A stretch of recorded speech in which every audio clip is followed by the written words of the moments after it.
The Law and You, a look at laws in St. Vincent and the Grenadines which affect our daily lives. The Law and You, presented by lawyer panel P.R Campbell QC and brought to you on SVG-TV as a public service.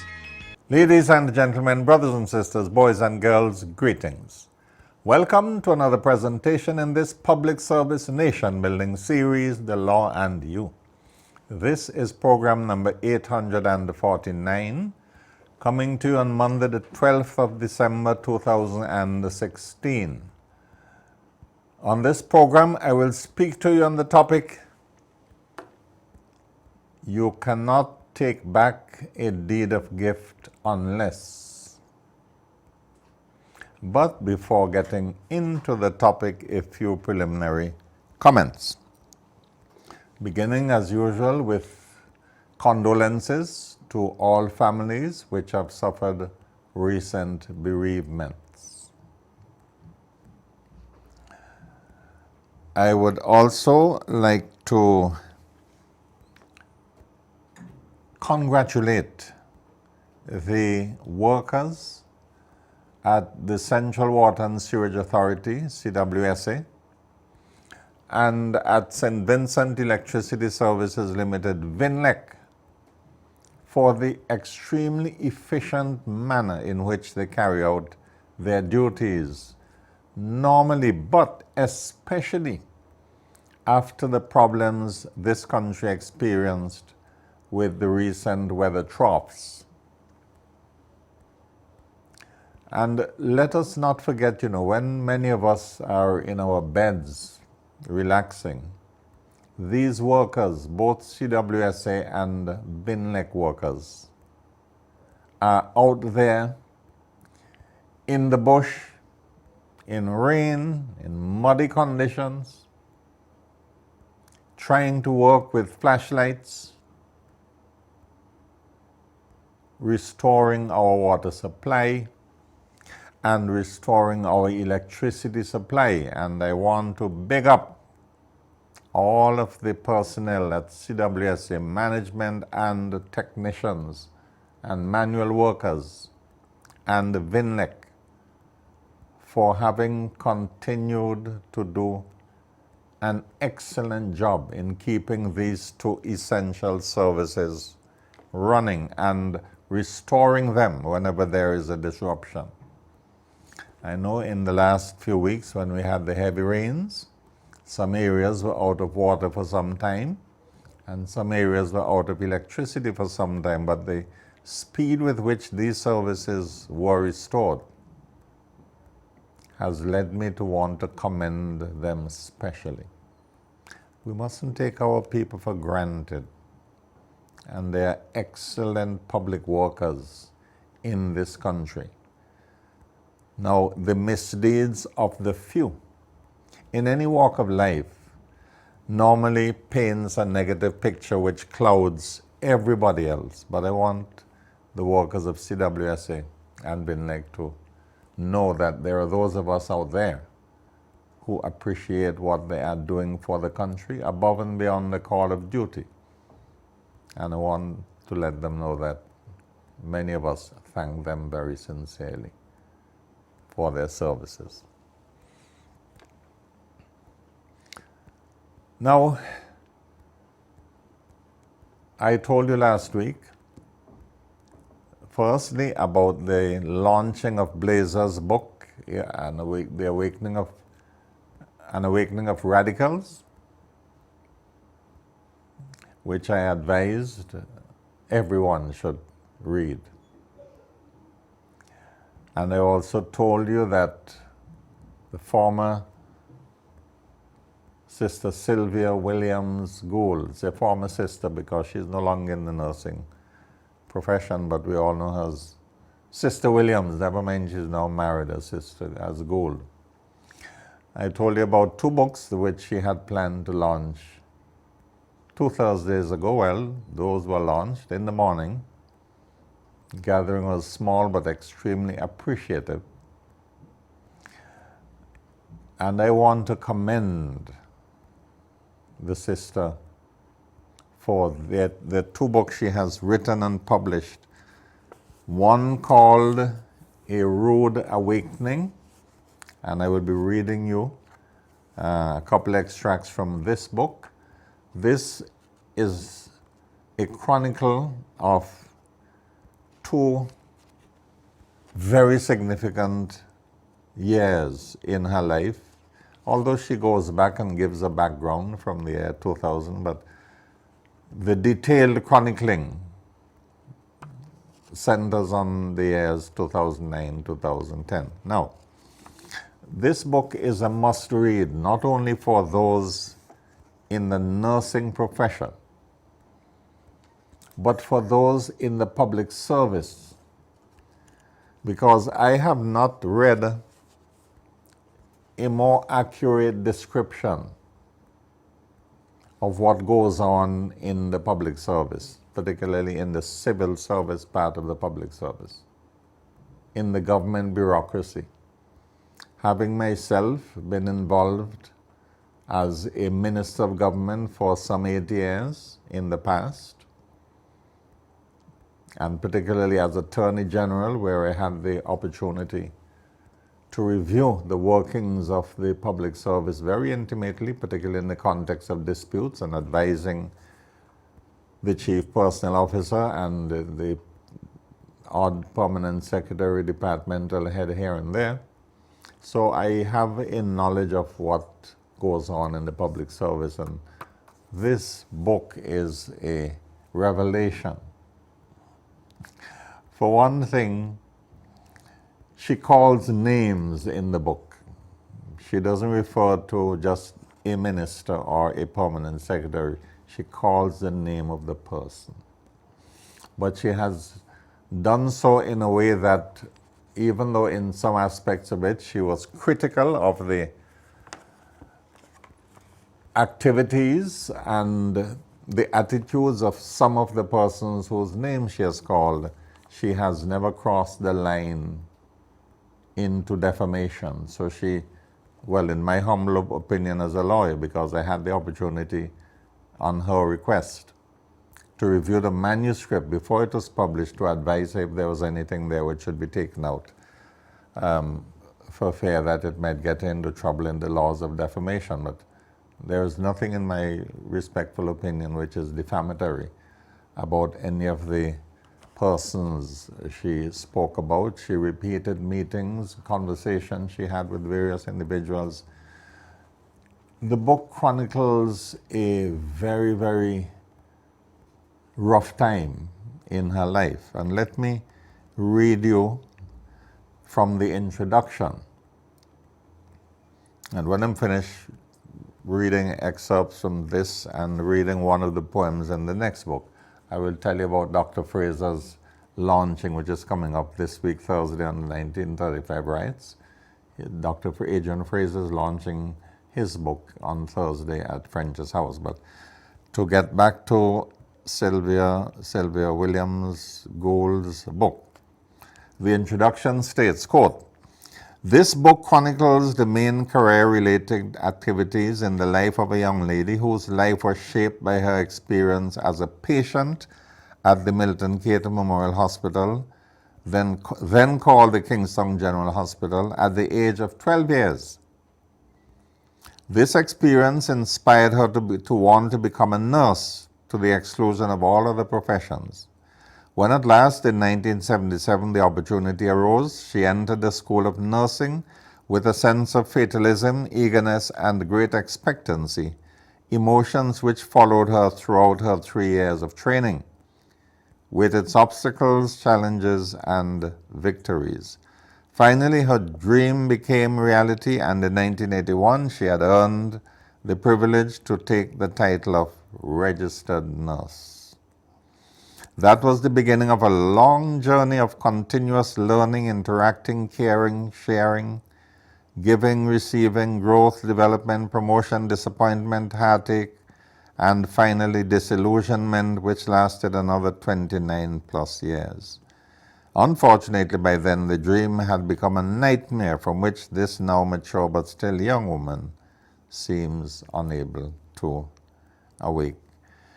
The preceding pages capture The preceding pages attempt to capture primarily the nightmare as a means of settling the author free from the stranglehold of a situation that was not of her own making.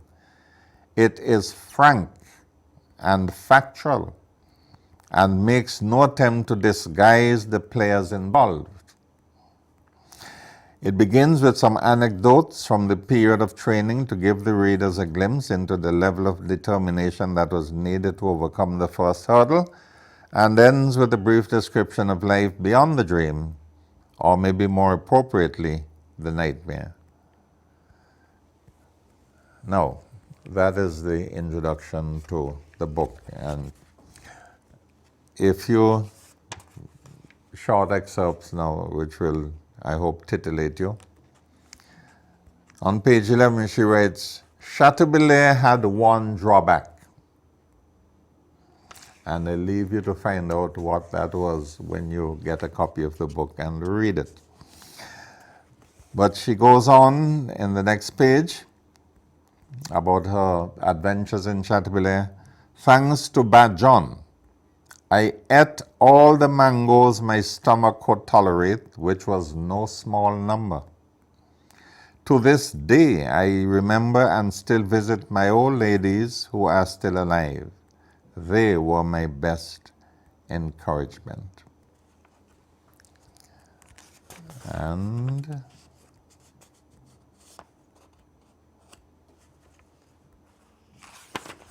at the end of her training, let me leave you to read the book. It's an extremely interesting book. The print is fairly big, so those who have difficulty reading fine print would not have any problem reading this. It's extremely interesting. Congratulations to Sister Sylvia Gould on the publication of A Rude Awakening, and it sold at the launching for the modest price of $60. An excellent Christmas present for anybody you're planning to buy a present for.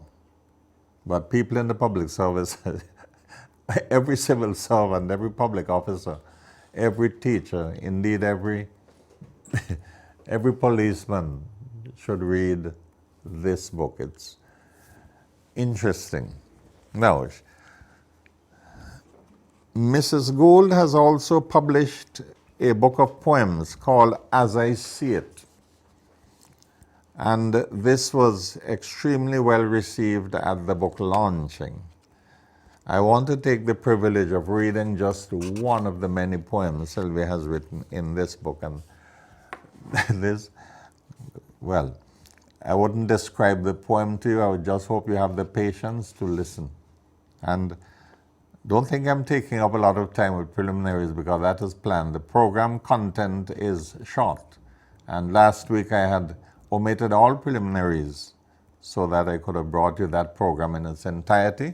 So I'm making up for my beloved preliminaries in this one. This poem you will find on page 27 of the book. It's called Woe Unto Man, W-O-E, Woe Unto Man, Woman. And it goes, It have some things walking around the face of the earth named man. But if they only know what we have in store for them, that's why we name woe unto man. Yes, we name woman. This man thing is really a problem, you know. All our troubles come from it. Tell me if you don't agree with me.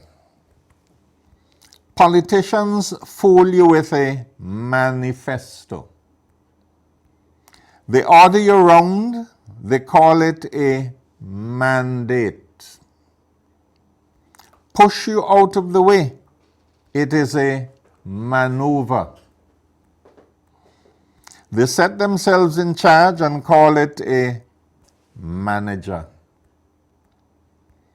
You have to do it, it is mandatory. They dig holes in the road to make you fall down. They call it a manhole. Stay in your corner and don't move. You become their mannequin. You alone build your house. It is a mansion. You clean your nail. It is a manicure. They say you could make children now because of menstruation. Then you can't make any more because you've gone through menopause. Finally, they kill you and get away with manslaughter. Well, man, let me tell you something about woman. When we get manhandled, we usually become manic. We organize a manhunt and roll you in manure and make sure you get mangy. Then we will rid you of your manhood. So, I beg you please learn some manners and don't mislead your manpower. God made us helpmeets, not bondswomen. So be careful, or it's woe unto man. A poem by Sylvia Eleanor Williams Gould. This book of poems sold at the launching for the very modest price of $20. So here we have the two books by Sylvia Williams, Sylvia Gould, A Rude Awakening and As I See It. And let me just say in passing before I leave the topic of Sylvia Williams Gould. She was one of the commissioners on the Law Revision Commission. And that's where she met her present husband, Clifford. They used to sit far apart in the room at meetings initially, and then I as chairman noticed that they would sit closer and closer until they sat next to one another at meetings. And that is where their love grew, leading to a marriage, April 2011, and I had the honor to have been the father giver at that wedding.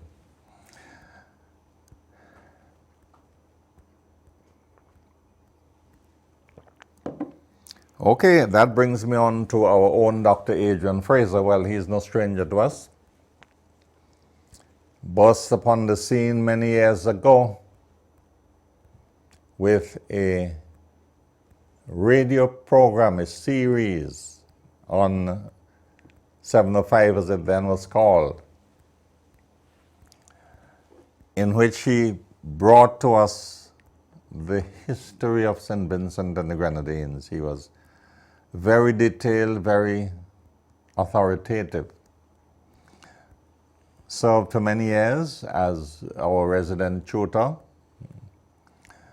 at the University Center and has now written yet another book.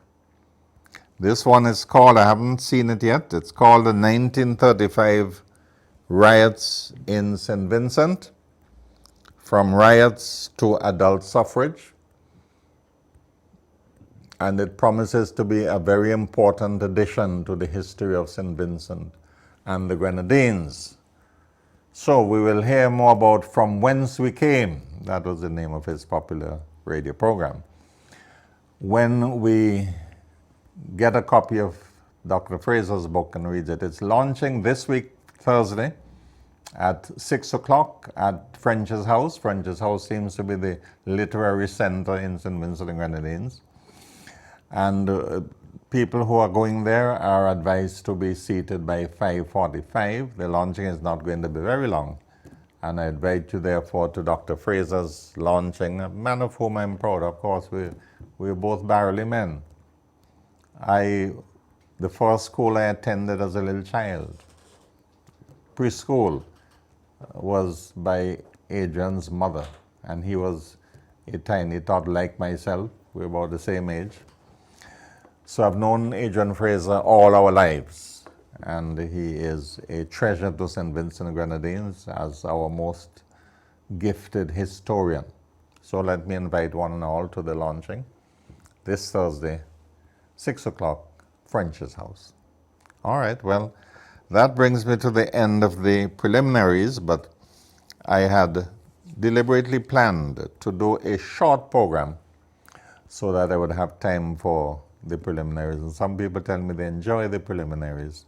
Okay, the program for today: you cannot take back a deed of gift unless. Well, this refers to a deed of gift of property. So it doesn't refer to a gift of anything else. You give somebody, say, a wristwatch. You're not supposed to take it back, but, you know, there may be circumstances in which you tell them, look, give me back my watch. In the ancient days, we used to say, if you give something and take it back, you'll get a cattle boil. So what I want to tell you in the few minutes remaining is that once you have signed a deed giving property to somebody else, you can't get it back later on if you change your mind about the wisdom of the gift. Unless, and what is that unless? That unless is if the deed contains a clause saying that the giving of the property is conditional upon the receiver doing something or conditional upon something occurring, then that is a conditional deed of gift. And if that condition is not fulfilled, the deed may be able to be cancelled later on, depending on what the condition was. So that if parents make a deed of gift to children on condition that the children support the parents financially, look after their medical needs, their needs for food, and all other amenities, and the deed says that unless the receiver of the gift looks after the giver of the gift in a certain way, then the gift would be liable to be revoked. Well, if the deed has that in, and the person who gets the deed, gets the gift, doesn't fulfill the conditions which are stated in the gift, then according to the document itself, failure to fulfill those conditions would render the document liable to be set aside, to be revoked. All right? But if the deed hasn't got any conditions, if it is a straightforward, unconditional deed of gift, it cannot be taken back at a later time. The receiver can always give it back if they feel like. That is, if, you know, father gives a deed of gift to a son of property and something happens or other things happen in the future, the son could always say, look, I'm going to give it back to you, but the son has to sign another deed to transfer it back to the father.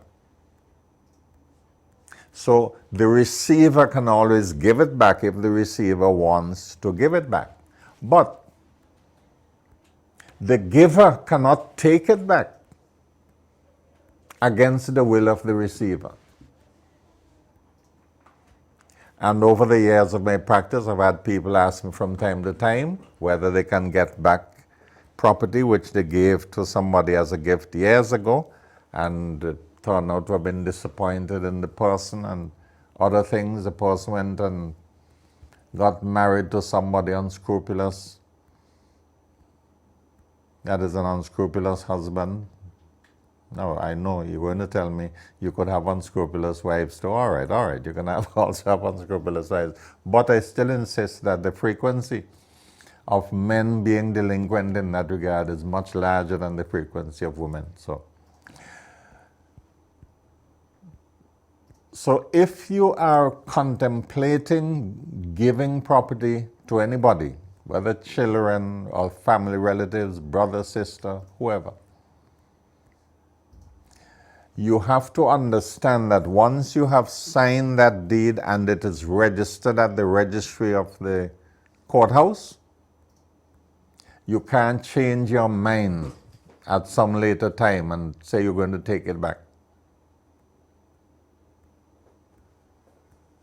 Now, if at the time you signed the deed of gift, you were not in your right mind, that is something else.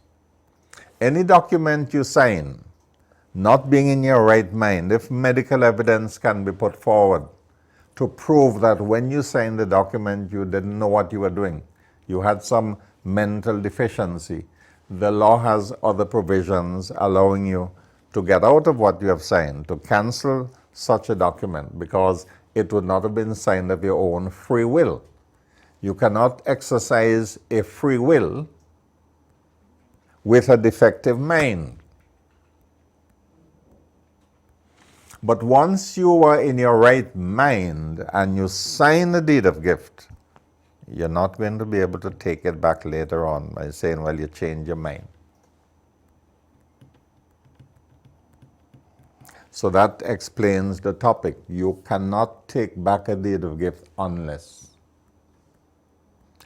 when you made it, you were mentally unstable, you didn't know what you were doing, or you put conditions in the deed saying, look, I'm giving you this on condition that you perform this or that or the other service on my behalf, and you have failed to do that, and therefore you have been in breach of the conditions. Well, in that circumstance, you would be entitled to go to court and have the judge set the deed aside. But once you have no conditions in the deed of gift, straightforward deed of gift, and you were in your right mind when you did it, don't think you'll be able to get it back. No. Signed, sealed, and delivered and registered, that's it. Can't change your mind after that. And the final word, I'm going to remind you of something I've been saying time and time again. If you are giving your home and you're still living there to children or anybody else, make sure the lawyer puts in that your lifetime is to be kept. In other words, you're to have a life interest in that property. They can't throw you out or send you to the Lewis Burnett home. You have your life interest in the property. If it is a piece of land in the mountain or other than where you live, well, you could always give it without a life interest, okay? All right, well, one more program before Christmas. Next week, Monday, Divi. Imagine Christmas is just less than 2 weeks away. How time flies. I look forward to being of further service to you next week, Monday, Divi, for another presentation in this public service nation building series, The Law and You. Until then, do have a pleasant week, ladies and gentlemen, brothers and sisters, boys and girls, and may the good Lord continue to bless us all.